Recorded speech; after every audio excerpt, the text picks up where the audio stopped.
Opinions and suggestions expressed on the following program are solely those of the participants and are not necessarily endorsed by KRMG, Cox Media Group Incorporated, or the program sponsors. This following program is sponsored by Causeway, LLC. Information in this broadcast is not intended as an investment, tax, or financial advice. Matthew Moore is not a licensed investment advisor and speaks solely from his experience and opinions. All information in this broadcast is for entertainment or educational purposes only. Matthew Moore, Causeway, LLC, and Cox Media Group Tulsa are not responsible for the success or failure of any person's investment decisions or purchases. Matthew Moore, Causeway, LLC, and Cox Media Group Tulsa makes no and expressly disclaims all representations, warranties, and guarantees with respect to this broadcast and its sponsors. Investing in any market is inherently risky and can be financially dangerous. Invest at your own risk. Gather knowledge in the world of cryptocurrency right now on 102.3 KRMG, Tulsa's news and talk. Welcome to Cryptocurrency with Matthew J. Moore. Matthew is locally based right here in Tulsa. Questions, comments, concerns? Call 918-460-5764 or send us an open mic using the KRMG app. Now, here's Cryptocurrency with Matthew J. Moore. And good Sunday evening to you. My name is Russell Mills. Thank you so much for joining us for Cryptocurrency with Matthew J. Moore. Yeah, it's Easter Sunday, but that's okay. We're going to go down that rabbit hole and go searching for orange pills. Not the Easter Bunny's rabbit hole. That's a different rabbit hole. And the guys are back from Miami, Florida. They are a little bit giddy. There's a lot of adrenaline in the room, so I know they're excited to get things started. So let's kick it off. Here is our host, Matthew J. Moore. Hey, Matt. Hey, that's right, Russell. We're a little bit sun-kissed. We're trying to recover, but you in particular, did you remember the sunblock? Yeah, I did. I put it on, but my challenge was, even though I put it on, because I went to the beach and I laid out on the sand, but then all day long I had a tank top on. So I still got sunburn, but on my shoulder. So it's like I've got a tan, like chest and stomach, and then just sunburn. So it was a mess. But we had a blast. We're still alive, and the Bitcoin conference in Miami was off the charts or off the chain. I don't know which way you want to take it. There's a lot of puns we could go there with, but 2022, honestly, this was bigger, better in every way than 2021. In fact, we had about 15 to 20 people from Tulsa alone go with us. And if you want to see what it was really like, you can jump on any of my social media links, at mattjmoore.com, and you can watch the little recap video that I put together. It was a lot of fun, but Mr. Cooper, my co-host, is with me today as well. Eric, you ready to go back next year and do this all over again? Yeah, so you said 15 to 20 people. That's kind of what we knew about. But, I was meeting people that I'd never met before. From Oklahoma? Yeah, from Oklahoma. Oh. And so random people just walking around. But it was great. I'm pretty sure I walked just under 40 miles because everything you fire into the old Google Maps, outside the cellular phone connections were a little rough. So you would put it in, and then you would walk about 5 miles after Google lied to you and said it was like 1.5. So, But it's all right. That's right. Well, and you're wearing some nice Bitcoin swag here, I can see. Got the Bitcoin swag, yep. So, Yeah. But I'm excited because it was not only a great chance to talk to a lot of people that we had never met before, but then also a chance to further relationships and deepen relationships, especially the two fellows that we have in studio today. That's right. And, it is Easter, so I do want to give a shout out to all my fellow Christians. Happy Resurrection Day. This is hopefully, Bitcoin. It's a curious journey, and we invite everybody to come learn about it. In fact, with this, the one reason why we have the two people in studio with us is they're quite knowledgeable. But also in studio is returning guest, Bitcoin miner and founder of Nakamotor Partners, Charlie Spears. And last but not the least is chartered financial analyst and founder of the Tulsa Bitcoin Meetups, Andrew Ryan. Welcome back to Tulsa, boys. You guys look great, so I take it you're fully recovered. Oh, barely. I had a blast. It's so good to be back, Matt. And gosh, we have a lot of Tulsans who are really into Bitcoin. It was kind of amazing to be down there in Miami with everybody. Yeah, it was. Yeah, and I had a great time. It was my first time down at the Bitcoin conference. I was there for 3 full days, and next time will be 4 or 5. It really surprises me that was your first time. Because you are like hardcore into Bitcoin. Have you ever just thought about going and then just didn't, and things got in the way? You guys almost convinced me last year. So really, okay. Well, I'm going in 2023. Yeah, absolutely. Well, guys, in your opinion, and I want to hear from both Eric and Charlie, because I know Andrew, you didn't go last year. But what was the biggest difference? What stood out to you the most as far as a change? Go ahead and hit Charlie. It was bigger. I thought that was going to be a bad thing, and actually I was a little bit apprehensive about going because I was like, oh, it's going to be too big. The conversations are going to be diluted. Not the case at all. If anything, everybody kind of knew where to find each other. In my little kind of niche of mining, it was one of the most, defining years for mining, because mining is in North America now. It's institutionalized. There's a lot of cool stuff. And the event overall is just better produced. More celebrities, which is a good and bad thing, and just a giant event.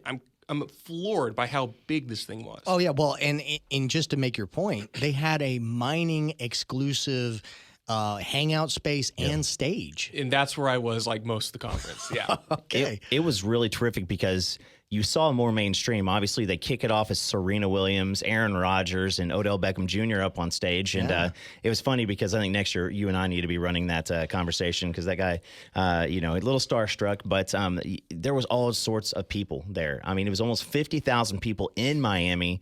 And I can't remember. I don't know if we got the exact numbers yet, but it was like just about 10,000 last year. So it kind of blows my mind because I'm thinking, next year, is it going to be 75,000 or? Yeah. Well, I mean, dude, just the simple fact. I mean, first of all, April, much better month than June. Yeah. We're not sweating our butts off. Second of all, almost the entire thing was inside, which was totally different from last time. We literally took up the whole convention center of Miami Beach, which was about the size of the Tulsa Expo. It was massive, massive, massive, but it didn't feel like you were wearing yourself out. I mean, it was. I mean, I loved it. Yeah. Well, yeah. Bigger displays, bigger after parties, more satellite events. I mean, it was everything we could ask for. But we do have a story from one of our after parties.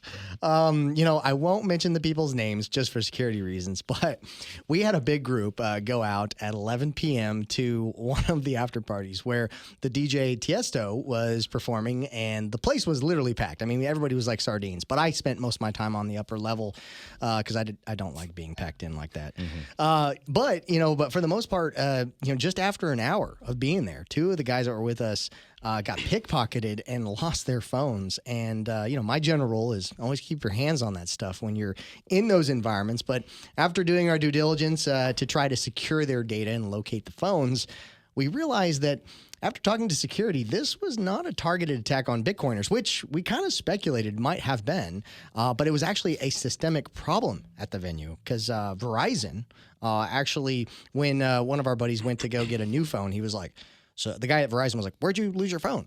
And he was like, "Let me take a guess. It was at Story." Yeah. And he was like, "How'd you know?" He's like, "Well, 50 other people got their phone stolen." So it was like a major issue. And I have to give a shout out because your wife actually probably stopped it from happening to me because one rando walked up to me and, leaned on my shoulder, put the arm around my back, and I was like, whoa. And Lauren goes, excuse me, I don't think that's who you think it is. And that's why you take your wife to Miami so she can go clubbing with you. Heck yes. Yeah, but so I've successfully orange pilled my wife, and that was the best thing I've ever done, 100%. besides marrying her. Yeah, absolutely. Well, we do need to talk about the people who make this show possible. So if you would like, Eric, I'm gonna let you flip over and we'll talk about our sponsor for this segment. Yes, sir. This segment is made to you possible by the folks at Hedge. Do you have a strategy to obtain cryptocurrency on a regular basis? Do you plan to automate your dollar cost averaging? What about getting all or even part of your paycheck in cryptocurrency? Hedge is revolutionizing how you get paid. Hedge makes it easy to automatically convert your pay into crypto. Whether you're an employer or an employee, you can get started in 4 easy steps. Start getting paid in Bitcoin, Ethereum, or Litecoin. Crypto is a long-term play. Start a strategy today. Hedge is here to make it easy to stack them sats month after month. What are you waiting for? Start living on the hedge. Check them out at gethedge.io. Once again, gethedge.io. And I want to give a shout out to David. He's going to be sending us some swag. We got to hang out with him a couple times at his booth. Oh yeah, no, it was great seeing them. And in fact, I do want to let our listeners know today we are going to talk about the next Tulsa Bitcoin Meetup, but we're also going to take your calls today. So if you have questions about cryptocurrency, maybe it's mining, maybe it's a financial question, we've got a great room here with some great professionals. So be sure, if you've got the KRMG app, you can use the open mic feature, or you can call us at 918-460-5764. Again, that's 918-460-5764. 5764. So we encourage you to call in. If you're crypto curious, this is the show for you. It's one of the only radio shows in America doing this. So Andrew, Charlie, Eric, you guys want to take some calls today? Yes, sir. Yes, please. I'm ready to answer questions. I think my neighbor is going to be calling in. We have orange pilled him over the past 10 days, and he listened to 16 episodes in about 2 days. Okay, well, stay put, because we do have to go to break here in a second. But I want you to write down that number again. It's 918-460-5764. And you can also use the KRMG app and the open mic feature. But, I'll encourage you, when we come back for segment 2, we'd be more than happy to take your calls. So, all right, 918-460-KRMG is the number if you've got questions. And trust me, we've got a panel here who could probably answer most of them. And most of that answer will be in English that you can understand. And then I'll try to translate the rest. You're listening to Cryptocurrency with Matthew J. Moore on 102.3 KRMG, Tulsa's News and Talk. Be right back.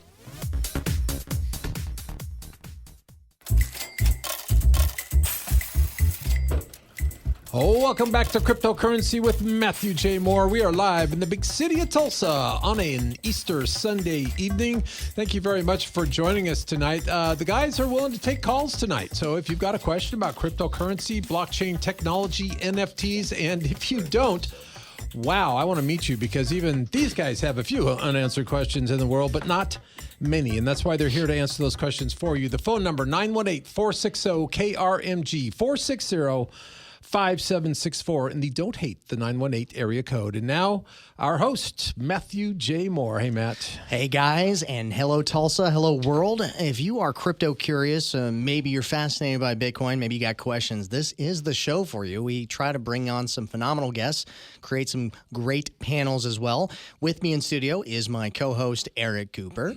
Matthew. Hey. And we've got Charlie Spears. He's a Bitcoin miner. Howdy, guys. And we have Andrew Ryan, chartered financial analyst and founder of the Tulsa Bitcoin Meetups. Thank you, Matt. You guys ready to do this? Let's do this. Let's take some calls. Yep. And this fella who I believe we have Jeff on the line, he actually has taken advantage of our KRMG On Demand. But if you've missed any episodes in the past, you can check them out on Spotify, Apple Podcasts, Google, YouTube. If you just hit the old Google, hit Matthew J. Moore Cryptocurrency, you're going to find quite a bit of good content. All right, so Jeff, let's go ahead and bring him up. Jeff, thanks for calling in. Thanks for listening to Cryptocurrency with Matthew J. Moore. How can we help you this evening? I am, as Eric said, I'm new to the Bitcoin game, and I've been reading a lot about stable coins. And is this something I should look into to reduce the vitality of Bitcoin? And if so, what should I be looking at for a stable coin? When you say reduce the vitality, did I hear you right on that? Oh, I think he means volatility. Okay. Sorry. Okay. A lot of people, no, it's fine. Sometimes I'm hard to hear, and a lot of people can testify to that. But no comment. Yeah. No, but stable coins in general, they have been a fascinating tool and a great tool when it comes to day traders or even having something that's like a dollar equivalent when you're trying to move funds around in the crypto ecosystem. It's, supposedly, based off of the audits and what is supposed to be backing them. It's supposed to be, 1 for 1. So $1 equals 1 stable coin. And you can have stable coins that are, not just backed by a dollar. It could be backed by another currency or maybe an ounce of gold. There's a lot of things you can do with stable coins. But particularly, I don't park a lot of my wealth in them. I typically only utilize them when I want to move some funds around, or maybe I'm utilizing an exchange because they have a trading pair with that stable coin. Again, you're trusting an entity that is that you're trusting that has that backing, that 1 for 1 backing, and they have outside auditors that'll take place. But am I answering your question there? Yes. Yeah, and also, like Matt was saying, when you break it down a little bit, if you're going to use certain exchanges, you can't use Coinbase just to buy straight with fiat by Theta, which is coin. So you have to buy a stable coin in order to do that. And but again, like Matt said, you are inviting other parties to play, but there are third-party auditors too. So you don't have too much to be really aware of. Could we have someone explain what a stable coin is? What does that Charlie? mean? Sure, yeah. A stable coin is a cryptocurrency where the token is pegged to a fiat currency or a stable peg. So $1 would equal one crypto dollar or one tether or one USDC. And these stable coins are built on many different cryptocurrency networks and many different blockchains. I'll make the caveat that not all stable coins are created equal. And that's where, a lot of the more interesting discussion happens. But they serve a really interesting purpose in the ecosystem. And I think a lot of Bitcoiners do find stablecoins very useful to transmit money or to sit in a cash-denominated position. I think they're fascinating. I think we'll be hearing a lot more about stablecoins over the coming decade. Well, and when you own a stablecoin, you're having to trust two things. You're having to trust the entity that's backing it up, and you're also trusting the peg itself, the thing that's pegged to. And so in that sense, it's not trustless. And I would say in most instances, the volatility of Bitcoin is good enough because Bitcoin, you don't have to trust anything, anyone or anything. It's volatile, but it's right. There is no trust involved. So I've been trading crypto for 9 years. I've never touched Tether or any other stable coin. Yeah, that's just me. And a lot of people will use those stable coins when I'm not much of a trader, and some traders who are going in and out of positions, and they want to secure their funds without that level of volatility, no matter what kind of crypto it is. They'll use these stable coins, and they'll have large amounts on these exchanges in these stable coins. So when they're ready to deploy that capital, they can do that, and they're not worried about the volatility of the stable coin itself, because supposedly it's 1 for 1. So one stable coin equals $1. Go ahead, Charlie. Here's one interesting mechanic that I found very useful. So I'm a Bitcoin miner, and I purchase hardware internationally. I could send a wire, or I could send Bitcoin. Obviously, I prefer to send Bitcoin, but there are certain regulatory kind of issues that can be in the conversion of Bitcoin process. So it's actually quite common in Bitcoin mining to do international settlement in stablecoins. And that's one of the very interesting features of Bitcoin and the broader digital asset space as a settlement layer for transactions. Yeah. So that's one positive thing about stable coins is that you don't have the tax consequences that you would with Bitcoin. Well, do we have any more callers on the line? We'll probably take them next segment if we do. Not at the moment, but Okay. That's okay because I've got plenty of questions. But we do have to go here in a little bit. But go ahead and finish your thought there. I was just going to say, can you give them the number one more time? Absolutely. 918-460-KRMG is the phone number. If you've got a question or a comment about tonight's show, that's 918-460-5764. Also, if you like, you can use the open mic on the KRMG app, as Matt was talking about. And by the way, if you go to the on-demand section of that app, you can also hear all previous, 42 episoes, I think, or 43? Of cryptocurrency with Matthew J. Moore. Hi. So let me ask you guys about this. We saw a huge consumer price index jump last month. Inflation, right? Essentially, and generally speaking, when there are inflationary times, people go for stuff that's stable and is known as a store of value. Things like gold, right? So Bitcoin is that, right? We know exactly how many there are. We know exactly how many there will be. It's stable, and you can definitely store value in it. Why isn't the price going up? So, in my opinion, a lot of it, if you have a 30,000-foot view, long-term view, it is going up. But in the short term, a lot of these new money investors are treating it like a risk-on asset, like a tech stock.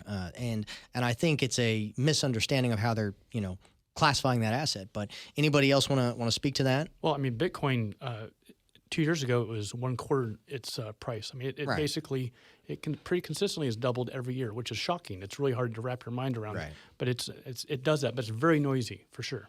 Right.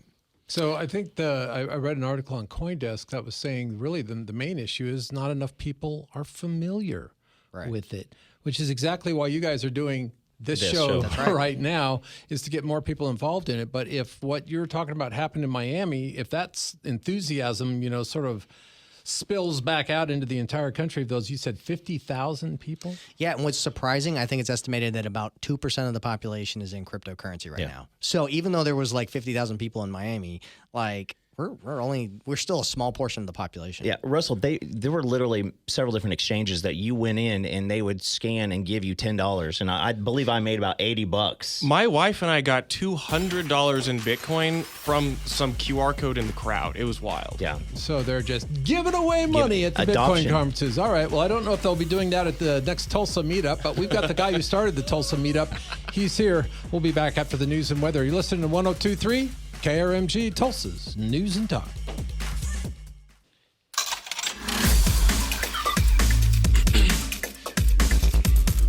Oh, welcome back to Cryptocurrency with Matthew J. Moore. If you're just tuning in, the guys are just back from the Bitcoin 2022 conference in Miami, Florida.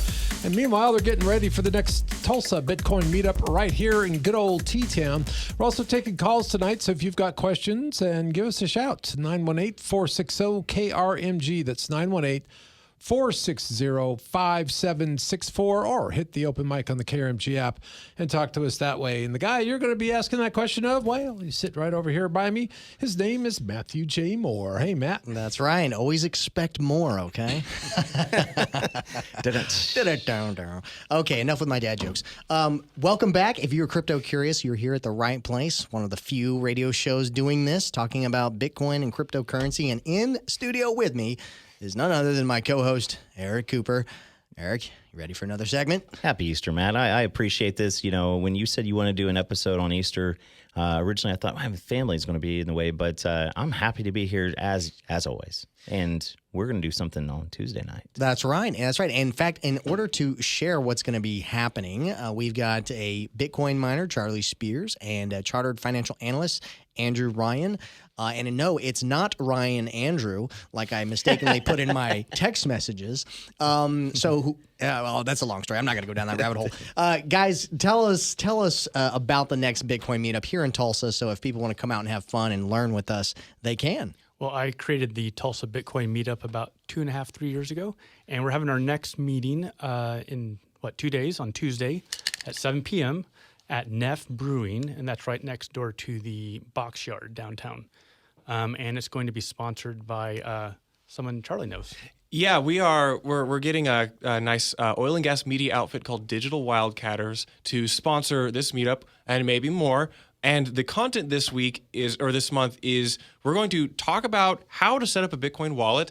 Then we're going to do a live demonstration of setting up a Bitcoin hardware wallet.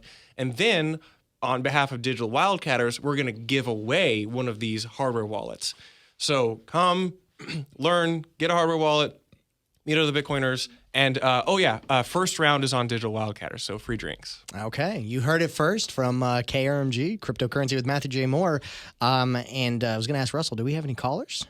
Don't see any calls on the line right now, but tell us a little bit more about the wallets, because you can have a virtual wallet, or you mentioned a hardware wallet. So that's actually a device. Is it like a USB key fob or something? Or? Yeah, it can look a bunch of different ways. So what a Bitcoin wallet is really just a way to store your private seed, or rather your password, which says, I own this Bitcoin. So there's a bunch of different ways to do that. You can write it down on a piece of paper, etch it on a metal plate, or you can use a special secure USB type device called a hardware wallet, which allows you to kind of more seamlessly store and use your private seed, and then therefore your wallet to kind of do more things with your Bitcoin or cryptocurrency. It's really convenient. It's not very hard to do, and the consumer-facing products are getting more and more usable. Right. And they're inherently very safe, very almost unhackable if you use them correctly. And for every attendee, they were given a wallet in Miami. So there are people who are wanting you to use their hardware, because obviously that was a more of a entry level, and you can go a little bit deeper as you get more involved. So I could have both, right? I could have a virtual wallet, and I could also have the key on a hardware wallet. Yeah, kind of think of it like you have different ways. If you've got $100, you might be fine putting that in your actual wallet in your pocket. If you have $10,000, you might want to put that in the form of gold in your safety deposit box. And if you have, say, $1 million, you might want to secure that with an institution. These are different ways of securing your wealth. Similar, there are different ways of securing different amounts of Bitcoin in the form of wallets with varying degrees of security and reliability. Okay, so Andrew just handed me one as an example, and I'll describe it. It looks like a USB, kind of. It's got a female, so you would plug it in there, look USB-C style, and then plug the other end into your computer, and then it requires a PIN. So if you can picture a USB thumb drive with that you enter a PIN number for it to actually be able to access anything, that's essentially what we're looking at here. But what I'm kind of driving at here, guys, and you all turned me on to this real early in the game, and I don't think we can stress it enough, is you need to control that seed phrase. You need to maintain control of that wallet. Yes. Right? There's a public, you have a public QR code. So Matt has covered this in the past. We put that on a billboard and everybody could have access to that and everything is still completely safe. Then you have your private, and the key, the seed phrase usually is 20 different words. And so obviously keeping that to safe is pretty important. Yeah, no, it's definitely allows you to be your own custodian, which is kind of the ethos of the crypto space. So I definitely encourage people, if they're going to get into the crypto space, yeah, sure, you can have a mobile wallet on your phone, you can have one on your desktop, but definitely look into getting a hardware wallet, because the unique thing about that is when you send a transaction or sign off on a transaction, it sends a signal. The computer sends a signal to the device, and then you have to confirm that transaction on the device. So that that private key or private seed phrase never is near or accessible from the internet. And why we do this show is education. Matt didn't want to do this so that we could, connect with people and make him a millionaire based off of just helping people and hold their hand. So if you have a question, go to mattjmoore.com, find, reach out to Matt. Just say, I've got all my stuff on Coinbase and I want to get it into an actual hardware wallet. And Matt will gladly help that out. And where we all win is the fact that as adoption goes up, the NGU, the number on Bitcoin goes up, and once again, 2 to 3% right now. Well, and another fascinating thing with tax day coming up on the 18th, which is tomorrow, I've always been following these services like BlockFi, Celsius, Nexo.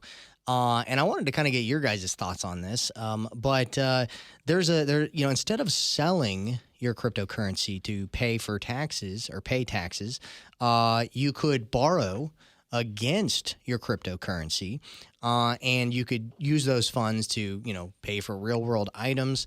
And typically, the interest that you pay on that loan is significantly lower than what you might have on like a credit card or anything like that. You could even get interest rates down to 1% sometimes if you do it correctly on these platforms. But the unique thing about it is when you borrow against your cryptocurrency assets, you have to over collateralize it. So if I put up one Bitcoin, that's like $40,000. I could if it's a 50% loan to value ratio, I could get a $20,000 loan. So I think we got a caller. We do. Jimmy's on the line. Jimmy, thank you for listening to Cryptocurrency with Matthew J. Moore here on KRMG. How can we help you this evening? Well, thanks for taking the call. So I've been listening to you guys, and it's very interesting. So I live in Jinx, and they had a vending machine at a local convenience store, and I seen this lady with a big wad of 20s, and she kept feeding this machine, and I looked at the machine and had all these cryptocurrencies. I mean, multiples of them, and she was buying Bitcoin. I thought, how interesting. So that was that, and I can spend as little as you want or whatever. But I was asking her, and I said, what can you buy with Bitcoin? I was thinking, I didn't ask this way, but if you have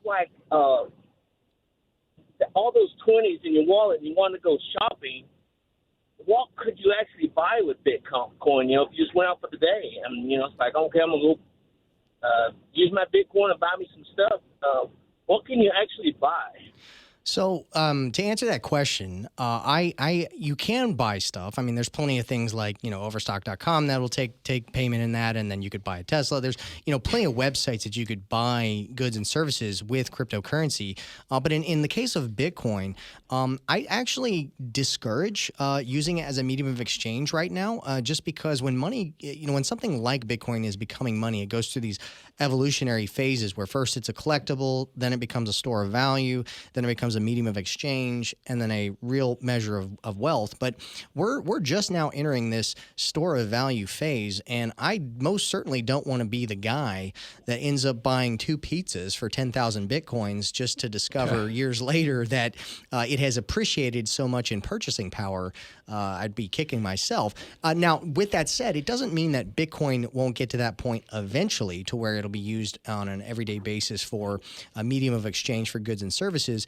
I just don't think we're there yet because there's something at play called Gresham's Law where the good money drives out the bad money. So people will save and hoard the good money that's appreciating in value and purchasing power, and they will spend the money that's depreciate or is losing value. And so that's kind of what we're witnessing with the dollar system and the Bitcoin system when you look at both of the systems. But for the most part, yeah, I mean, when we were in Miami, there was plenty of restaurants that were taking Bitcoin, and there's again, I just don't want to be that guy. So I'm assuming most of what she was probably doing was she was viewing it more as an investment instead of seeing it as something that she could probably spend. Well, and I would say that Bitcoin is the world's best she's feeding them back savings with technology because it's the most very scarce thing that mankind has ever found. There's only 21 million that all there will ever be. So in that example you gave, replace Bitcoin with Apple stock. If you have Apple stock, it's a great savings technology, or it could be. I don't know much about Apple, but it has been in the past. But it's you don't ask what can I buy with Apple stock. You buy Apple stock and you stick with it for a few years or a decade, and if you believe in it. And Bitcoin is a savings technology. I'll echo that. I think it'll be a few years before we see increased transaction volume for goods and services daily. But I'll make this point. Bitcoin is already being used, and other cryptocurrencies are actively being used in markets which have trouble accessing dollars. So internationally, in Central America, in African nations, in India, you have considerable actual use of Bitcoin as a medium of exchange. I think that number is only going to go up. It might take us a while longer in the first world with easy access to financial systems for us to see that happen more and more. Yeah. Does that answer your question, Jimmy? Yeah, I just always wanted that. If you can answer one more other thing. Real quick. You talk about mining. I mean, like you're actually going out and digging a ditch and using energy and resources. What do you mean the mining takes energy? Yeah, I'll try to get to that real quick. So we gotta take a break, but You know what? we'll answer it next segment. Yeah, that's a long one to unpack, Jimmy. So stick with it. Feel free to stay on the line if you can, but we do have to take a quick timeout. All right. Yeah, if you're there, great. If not, just keep your radio on, and we will answer that question. What does that mean to mine Bitcoin? Are we digging ditches? All right, guys. Are we using energy? Oh, yeah. We'll talk about that more when we get back. You're listening to Cryptocurrency with Matthew J. Moore on 102.3 KRMG, Tulsa's News and Talk. Welcome back to Cryptocurrency with Matthew J. Moore. I'm Russell Mills. Do appreciate you tuning in. It is Easter Sunday, and we are live in the big city of Tulsa. We're taking questions tonight. We might be able to squeeze one or two more calls in. The phone number, 918-460-KRMG. That's 918-460-5764. And those are the only numbers you're going to need. We're not doing math, but we are learning about cryptocurrencies. We've had a couple really interesting calls. And again, if you've got questions, hit that number, 918-460-5764. Let's turn it over to our host and the guy they named the show after, Matthew J. Moore. Hey, Matt. Hey, guys. Good to be back. And this is our last and final segment. So let's make it a good one. With me is my co-host, Eric Cooper, along with Bitcoin miner Charlie Spears and chartered financial analyst Andrew Ryan. You guys doing good? You guys ready?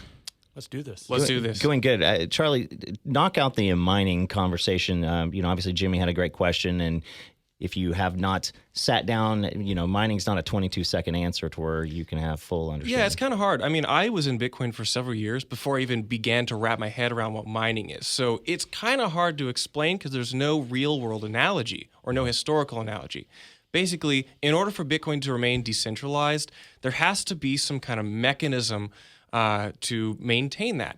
In this case, Satoshi said, we're going to use computers to create cryptographic proof to embed into the blockchain to make it hard to attack. So what that really means is I'm a miner. I use energy to put into computers, into cryptographic proof to secure the blockchain. And I get paid in Bitcoin for that, for my work and energy expended. And that's a definition that needs to be fleshed out. But I really just think Google it, watch the videos, listen to more. This is a very deep topic. Yeah, and I would make the point that, when you've got these this hardware and this entire network that's, competing to mine new Bitcoin, basically you've got the puzzle solvers, which is the miners, and then you got the puzzle checkers, which are the full nodes. And every time this puzzle gets successfully figured out, a Bitcoin miner gets rewarded with new Bitcoin. And the way you got to look at it is, money is a representation of our time, labor, and energy. And in order to have money to be fair, both the producer of money has to exert time, labor, and energy, along with the people who are working for it. So Bitcoin is a fair form of money, much like gold or silver would be a fair form of money, because the people who are bringing it into existence are digging it up. They're expending a lot of energy, time, and resources to do that, just like the people who are working for it. So it's a little bit better than a glorified IOU, is what you're telling me. Oh, much better. But, I do want to bring up this show is made possible by our sponsors. And one of our local sponsors is a local car wash. Spring is in the air, and Oklahoma, you know what that means. That means tornadoes and nasty pollen all over the place, including those sneezes. There's nothing we can do about the tornadoes, but we can definitely help you with that yellow pollen-tinted car that becomes so prevalent this time of year. And that's why this segment is brought to you by Bubble Up Car Wash in Broken Arrow off of 470 East Kenosha Street. And they are Broken Arrow's newest locally owned car wash with all the bells and whistles to make your car clean, shiny, and dry. Come take advantage of their free vacuums, air wands, and towels. They have unlimited wash plans starting at $19.99 a month. And you can, add a family member for just $15 a month per vehicle. So what are you waiting for? Go cheer up at Bubble Up, and who knows, you might catch a glimpse of their family dog, Bentley, the Bubble Up pup. Who doesn't love a dog, right? Well, check them out at www.mybubblup.com. And we're going to continue this Q&A session. What do you guys think? We got any callers? No, but Jeff asked another great question, which was, when he was talking, or implied another great question when he was talking about, he saw a lady at the store putting 20s into a machine to buy Bitcoin. And so during the break, we were discussing, whether that is the best method of obtaining Bitcoin. And I'd be interested to have our expert panel weigh in on that for a moment. What was the question again? Sorry. So, should I be buying Bitcoin out of a vending machine at the local liquor store? I mean, it creates an avenue to definitely do it. I've used them before. The transaction fees to buy on them are pretty steep. Mm-hmm. I think as the competition grows, I think those fees will probably decrease. But it's definitely not the cheapest way to buy Bitcoin. In the past, I would use those ATMs because as long as you bought at a certain level, you didn't have to provide a lot of information as far as who you were. I think that's probably changed now. But what are your guys' thoughts on the ATMs? So we have one, like Russell, I was telling you, we have one in the mall. So if you want to go do that, and I think at Park Hills South, in their little lobby, they have one. So name dropping for those guys. But again, it's a paradigm shift for people. What's your comfort? You've used an ATM for quite a while, and you want to go use it that to do. You might be willing to pay a few extra bucks with those fees and be okay with that. Whereas me, I'm going to load it up on Strike and go through that app. It's a familiar way to get money into Bitcoin, but it's kind of like using a telegram to send a text message. Like, this is an old way of how money worked, and we're into a new era. It's not wrong. It's just not optimal. A lot of people ask me, where do I buy Bitcoin? What's the easiest way? I think Cash App and PayPal are Right. A lot of people have those apps, and those are really simple ways of Venmo Bitcoin. too now. Yeah, and I would also add, the ATMs they're going to be all over the place, but again, I don't think they're the best way to buy Bitcoin. So you can buy Bitcoin, and you mentioned Strike. That's an app. If you have a smartphone, you have a way to buy Bitcoin. Right now. Several. Same. Well, right. That's just one of many. Same thing if you've got a PC or a Mac, anything connected to the internet, essentially. And that's also one of the advantages, right? Like if my aunt dies in Germany and I need to go to Germany and I wanted to take some money for the family, if it was over $10,000, like over 9,990, I gotta like tell the government what I'm doing, where am I going, why am I doing this, or I get on the plane with my phone, right? Land in Germany and immediately access my money through Bitcoin, right? Yeah, and I would say too, if you do use a Bitcoin ATM, be sure to have a wallet on your phone ready to be used. You can't just put cash in and have it magically sent to somewhere unless you have an address. So you need a wallet first before you go down to those ATMs. And we're going to probably touch more on what Jack Mallers announced down in Miami, but there are some industries that are about to start taking hits. And one of them is the credit card processing. Oh, yeah. Yeah, I think this is going to be a game changer for us. One more time, let's remind people about the Tulsa Bitcoin Meetup. Yeah, please. Tulsa Bitcoin Meetup this Tuesday at Neff Brewery, 7 p.m. Free hardware wallet sponsored by Digital Wildcatters. We'll show you how to do it Tuesday, Neff Brewery, 7 p.m. And the first drink is on the Wildcatters. First drink on us. All right. Outstanding. Well, thank you very much for tuning in to Cryptocurrency with Matthew J. Moore. I'm Russell Mills. We'll see you right here next Sunday at 5 for more on 102.3 KRMG, Tulsa's News and Talk. Man, I probably should